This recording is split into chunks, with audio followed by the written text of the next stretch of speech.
Yeah, Dave Serra from Serra Farming. We've got a mixed agriculture, horticulture business on the Atherton Tablelands. Our avocados and bananas go along the east coast of Australia, predominantly the chain stores.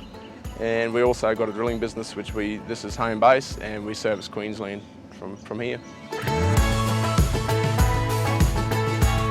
We're growing bananas. We've got 100 hectares of bananas on this site. It's predominantly irrigated from the Tenaroo Dam channel system. So yeah, that's where we're using the solar. Yeah, in our business, our energy costs per year about $220,000 a year. So the solar for us was a no-brainer. The costs come from the packing operations over here and also coming from the pumping irrigation system. So the irrigation system runs 24 hours a day, probably 320 days of the year. And so, as you can imagine, it's quite a large energy user. The irrigation costs is the biggest. We use about 220,000 kilowatt hours a year.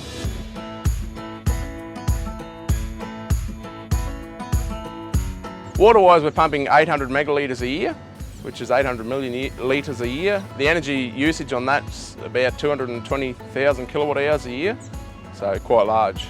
The cost is quite high. The tariffs, we're getting upward pressure on our agricultural irrigation tariffs from Ergon, and obviously we're trying to rein in those costs. We're in an industry which is very often we're price receivers, so the only way we can move forward with our business and make positive changes to our bottom line is by reining in our costs. So that's what we're doing with the solar. Yeah, the solar is a good decision to lower our environmental footprint and also to rein in our costs. Try and get a hold of our energy costs and move forward, make positive changes.